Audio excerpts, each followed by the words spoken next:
sudah ada dalam tangan-Mu. Shalom saudara.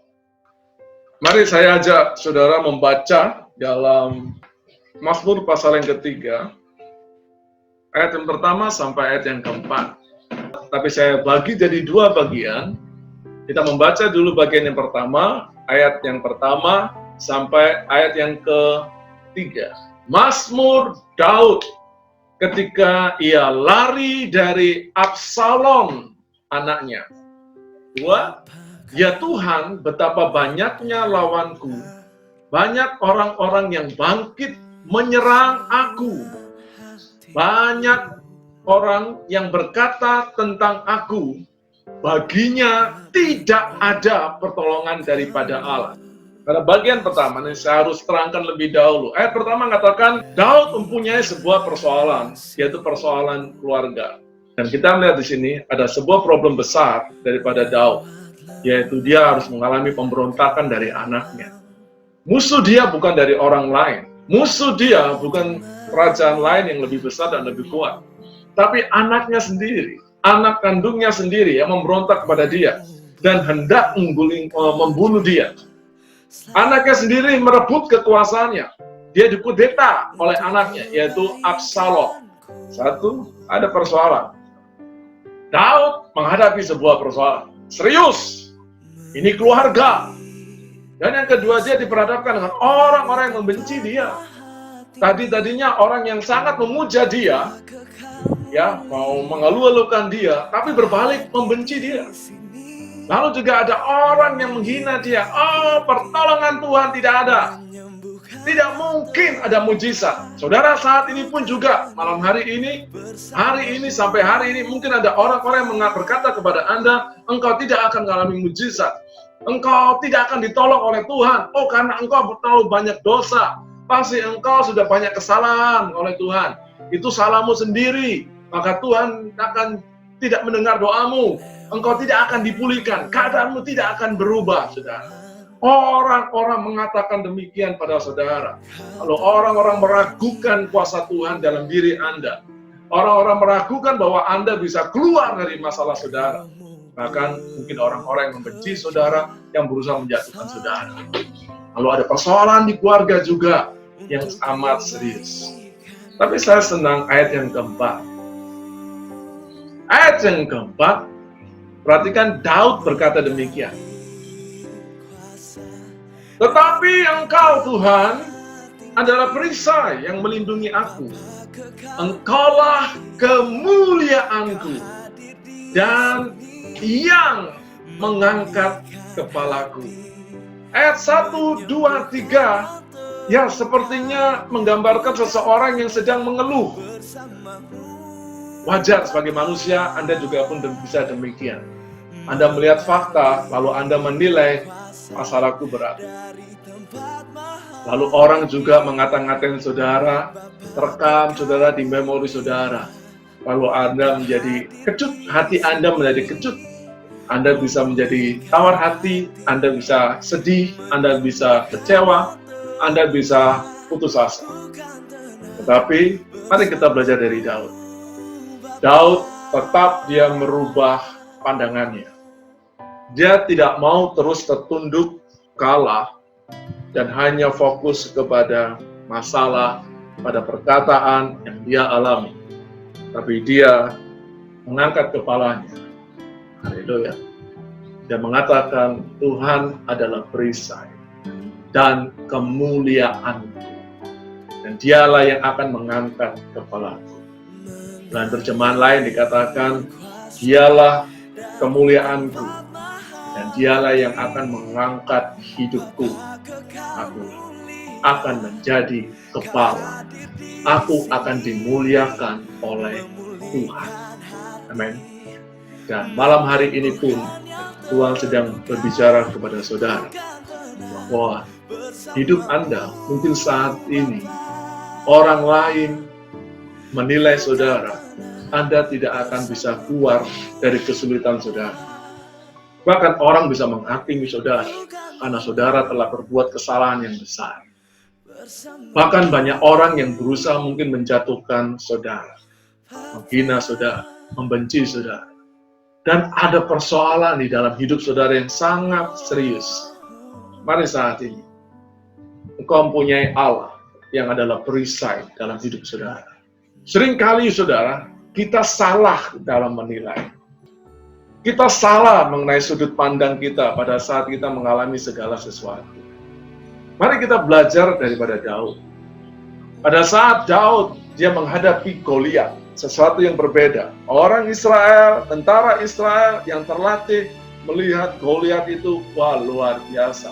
Tapi Daud ternyata tidak. Ya, coba Anda lihat. Kita lihat sendiri bagaimana perbandingan antara Goliat dan Daud ini. Bagaimana perbandingan proporsional tentang Goliat dan Daud ini. Sebuah raksasa yang luar biasa, selain badannya besar, saudara, lalu diliputi semuanya, dikelilingi dengan perabotan tentara perang yang menakutkan, yang mengerikan. Sekarang bagaimana dengan Daud? Sangat beda perbedaannya. Lihat, ada ukuran, ada nilai di sana. Berat baju sirahnya, berat dari lembingnya, berat dari tameng-tamengnya semua. Anda lihat, ada ukurannya. Semua besar, semua mengerikan. Tapi bagaimana dengan Daud? Aduh, saudara, tidak ada nilainya sama sekali. Saudara dikasih oleh Tuhan, saat ini mungkin saudara sering berpikir bahwa hidup saudara telah menghadapi sebuah nilai yang besar. Nilai kebutuhan yang besar. Anda sedang menghadapi Goliat yang punya deretan angka-angka di sana. Tingginya Anda lihat, ada tingginya berapa, berat baju sirahnya, penuh dengan sisik menakutkan, penampilan yang menakutkan. Ada angka-angka di sana. Dan Anda perhatikan hidup Anda saat ini, Anda diperhadapkan dengan angka juga. Berapa gaji saudara? Berapa saudara menghadapi pada masa-masa pandemi ini? Berapa saudara pendapatan Anda, income saudara? Dan apakah Anda masih bisa bekerja di masa-masa mendatang ini? Atau mungkin perusahaan saudara bisa tutup? Apakah Anda bisa tetap berbisnis? Apakah perusahaanmu tetap bisa berjalan dan tetap bisa produktif? Dengarkan saudara, Tuhan mempunyai rencana dalam hidup saudara. Kalau engkau saat ini sedang menghadapi sebuah problem, engkau sedang menghadapi masalah dalam hidup saudara, apapun masalah saudara, ukuran masalah saudara itu tidak ditentukan oleh ukuran saudara. Oh, ijazahmu apa? Oh, karena ijazahmu SD, maka engkau punya persoalan ini. Oh, karena engkau S2, maka engkau punya persoalan ini. Tidak, saudara. Tidak ditentukan oleh siapa engkau, apakah engkau orang yang terlatih, orang yang punya pengalaman, atau tidak punya pengalaman. Apakah engkau orang terpandang, apakah engkau sebagai pemilik perusahaan, apakah engkau sebagai karyawan. Tidak, bukan itu. Masalah saudara, pergumulan yang kau sedang hadapi pada saat ini, tidak ditentukan dengan ukuran yang ada pada saudara. Tetapi yang menentukannya adalah tujuan Tuhan kepada saudara. Itulah yang menentukannya. Daud itu hadir di sana dan dia harus menghadapi Goliat karena Tuhan punya rencana atas Daud.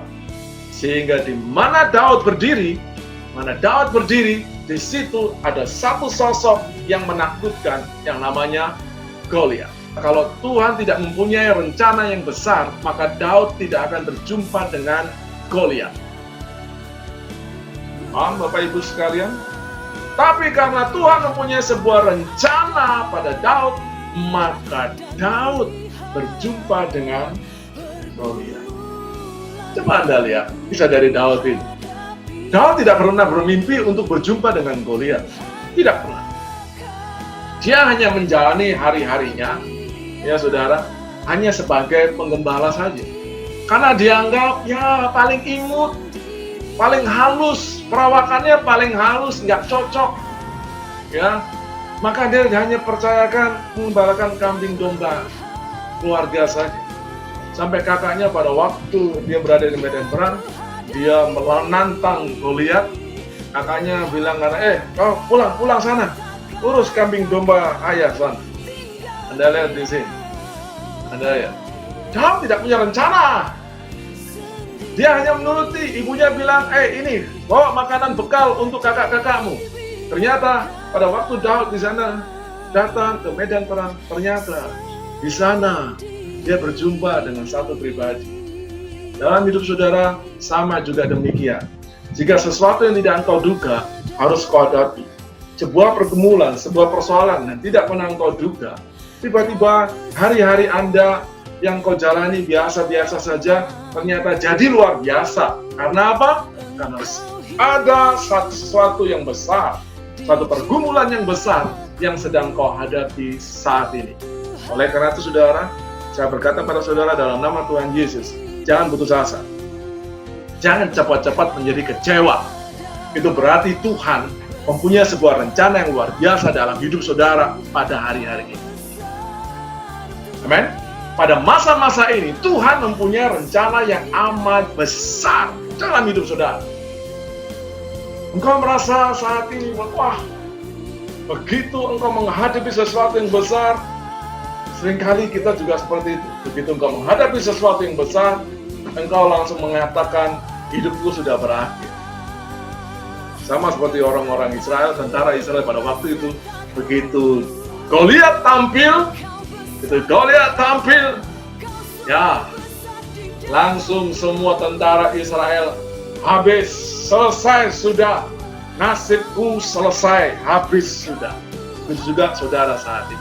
Begitu engkau mungkin tiba-tiba dapat keputusan dari manajemen perusahaan saudara, engkau harus di PHK, lalu engkau merasa hidupmu sudah berakhir. Atau tiba-tiba hasil laboratorium, laporan medis menyatakan Anda positif kanker. Kasih Tuhan, apakah engkau merasa, wah, ini sudah berakhir? Malam hari ini, Tuhan berkata pada Anda, tidak. Wahyu 1 ayat yang ke-8 berkata, Aku adalah Alfa dan Omega, firman Tuhan Allah, yang ada dan yang sudah ada, dan yang akan datang, yang maha kuasa.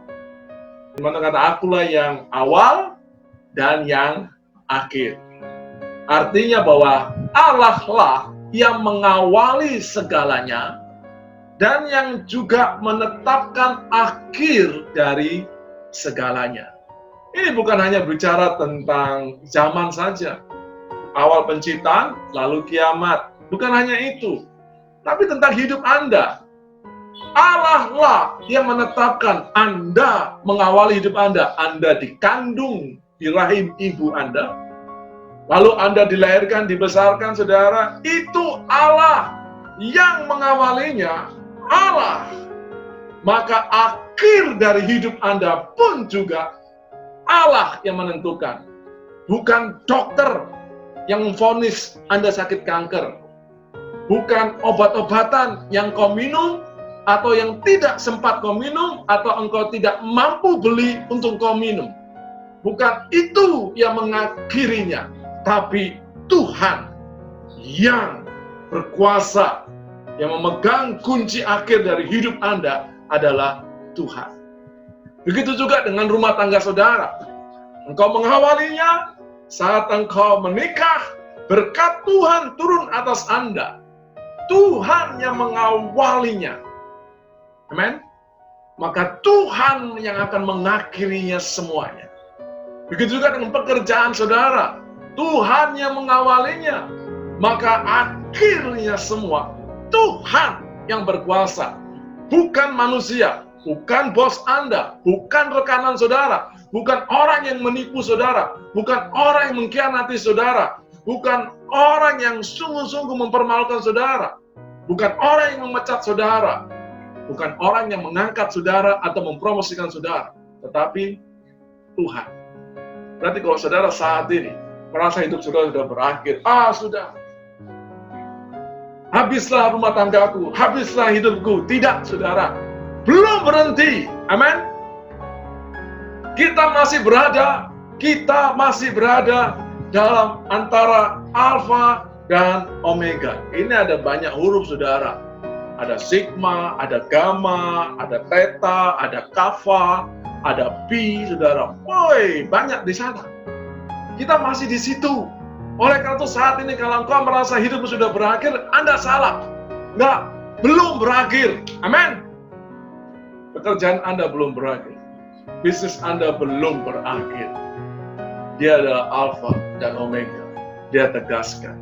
Kalau saat ini kau sedang menghadapi Goliat yang besar, orang Israel, tentara Israel, yang mereka terdiam dan ketakutan, mereka berpikir, habis sudah, selesai. Saudara dikasih oleh Tuhan, lihatlah Daud. Kalau kita kembali tadi, seperti Mazmur pasal 3 tadi, ayat 1-3, ada persoalan, ada perkataan orang menghina. Mengerti? Daud pun pada waktu dengan Goliat, ada persoalan, dan ada perkataan negatif orang-orang yang mengolok dia. Saudara dikasih oleh Tuhan, dengarkan, hidup Anda di tangan Tuhan, bukan di tangan perkataan orang. Hidup Anda menjadi seperti yang Tuhan katakan, bukan orang lain katakan kepada Anda. Amin. Bukan juga dari perkataan diri Anda yang negatif, tapi dari kataan Tuhan. Itulah yang akan terjadi dalam hidup saudara.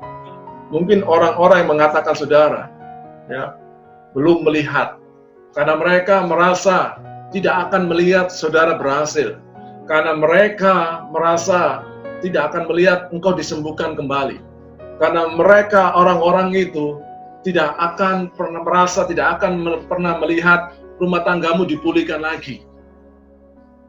Biarkan mereka berargumentasi demikian. Tetapi Anda, bukan berarti saudara, karena mereka tidak percaya untuk bisa melihat, lalu itu tidak akan terjadi dan kau tidak bisa.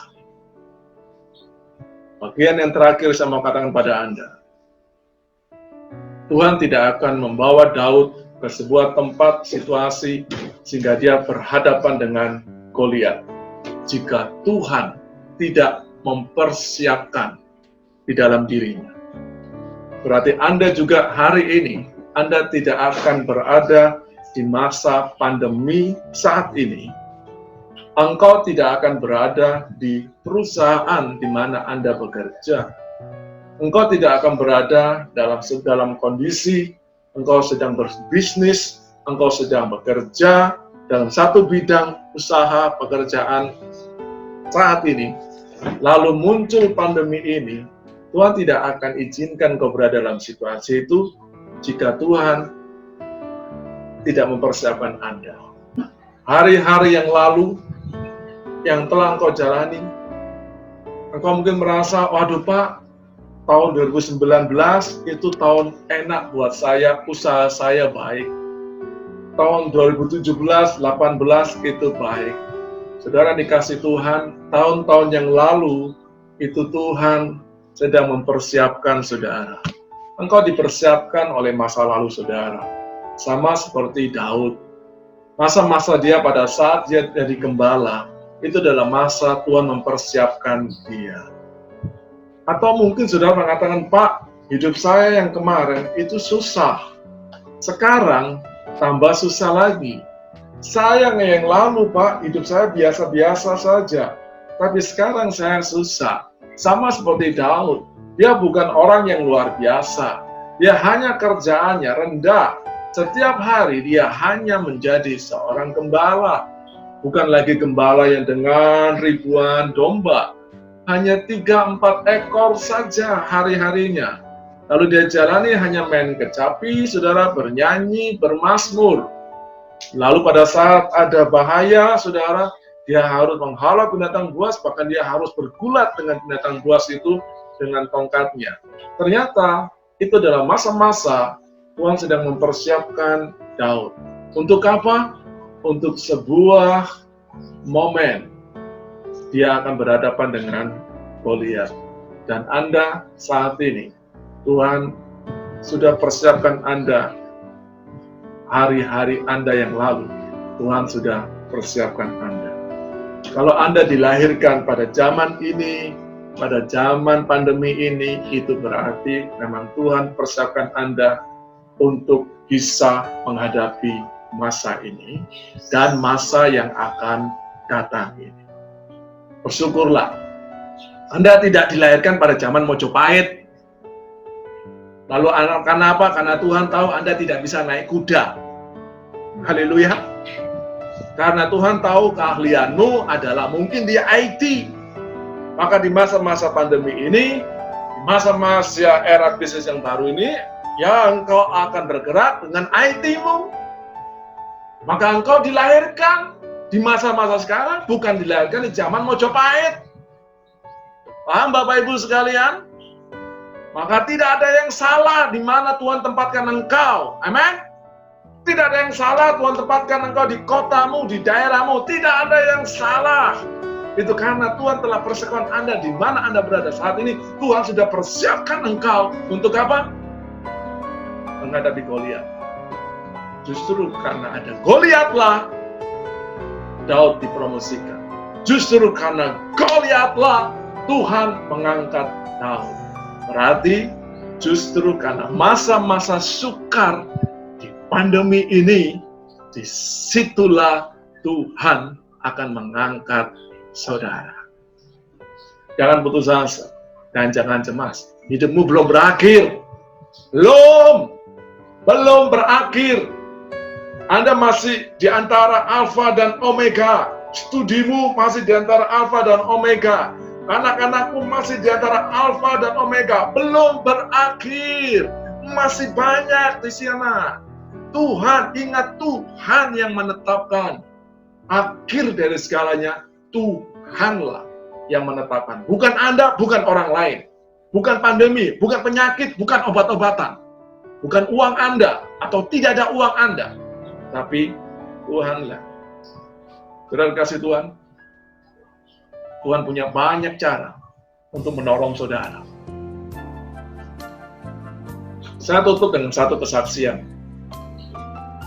Ada sebuah cerita, saudara, dari Perang Dunia Kedua. Saya menarik sekali membaca cerita ini, sangat bagus. Ada seorang tentara Amerika pada saat dia berperang di sebuah hutan. Gitu. Dia pada saat dia terdesak pasukannya, dia lari, lalu dia terpisah dari teman-temannya semua. Tembakan begitu hebat dan luar biasa, dia berusaha untuk menyelamatkan diri, untuk lari cari tempat persembunyian.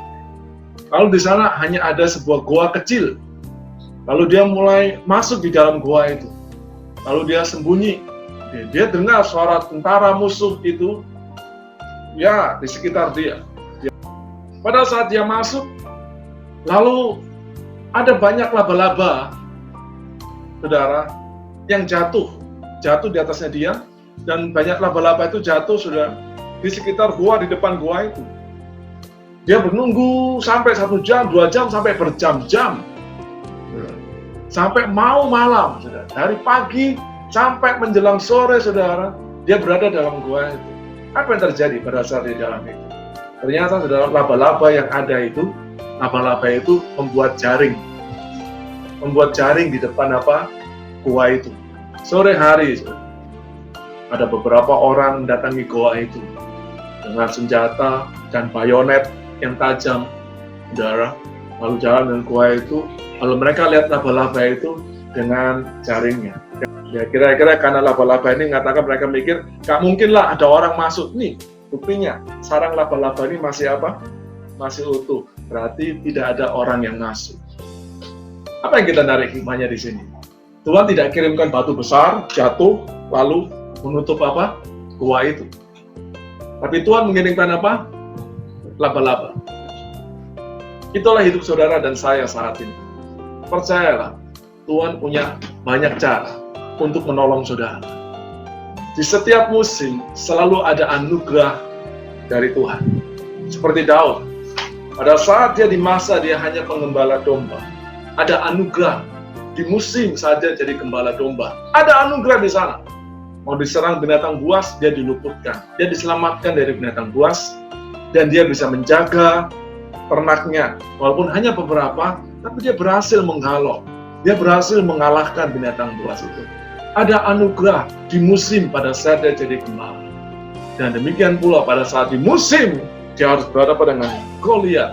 Ada anugerah. Dan begitu pula pada saat dia, saudara, dia dikejar-kejar oleh Saul mau dibunuh. Ada anugerah yang menyertai Daud. Ada saja cara Tuhan untuk menolong Daud. Pada saat dia jadi raja, lalu dia dikudeta oleh anaknya sendiri Absalom. Ada anugerahnya. Oleh karena itu, saudara, percayalah, ada anugerah yang baru yang Tuhan siapkan di musim depan ini. Di masa, saudara, new normal ini, di kota Anda, di daerah Anda, apapun kebijakan pemerintah daerah, juga apapun kebijakan pemerintah pusat, percayalah, ada anugerah yang menentukan hidup Anda, bukan kebijakan pemerintah, bukan kebijakan pemerintah daerah. Kita memang harus mematuhi semuanya, jalani hidup Anda sesuai dengan protokol dan peraturan, nasihat, dan saran dari pemerintah. Jalani itu dengan baik, dengan taat dan disiplin. Ya, mungkin kau merasa tidak nyaman di situ, tapi jalani. Percayalah, ada anugerah. Di ketidaknyamanan yang sedang kau jalani di musim ini, ada anugerah. Kalau Anda sedang menghadapi persoalan yang besar, berarti Anda akan peroleh anugerah yang besar. Anda direndahkan begitu hebat, itu berarti saudara akan ditinggikan luar biasa. Hidup Anda belum berakhir. It's not over. Allah punya banyak cara untuk menolong saudara, untuk memberikan anugerah di setiap musim saudara. Kalau Tuhan tidak menyediakan, kalau kau belum memilikinya, maka Tuhan akan menyediakan bagi Anda. Allah Maha Kuasa, Dia sanggup menciptakan supaya Anda memiliki. Tuhan telah siapkan Anda, di dalam diri Anda ada sesuatu. Seperti Daud. Hari ini engkau tidak punya sumber daya apa-apa. Engkau tidak punya kemampuan apa-apa. Tapi engkau datang bukan dengan nomor rekening, bukan dengan tabungan Anda, bukan dengan pengalaman Anda, bukan dengan apa yang Anda punya. Tapi Anda datang bergerak dengan nama Allah yang Maha Kuasa, yang menciptakan alam semesta ini. It's not over. Belum berakhir. Justru ini adalah awal sesuatu yang besar. Seperti Daud, Goliat adalah awal dari hidup dia. Tuhan memberkati saudara. Tuhan menyertai saudara setiap musim. Mari saudara, saya ajak saudara menyanyikan pujian yang tadi. Saudara percaya Tuhan menolong saudara?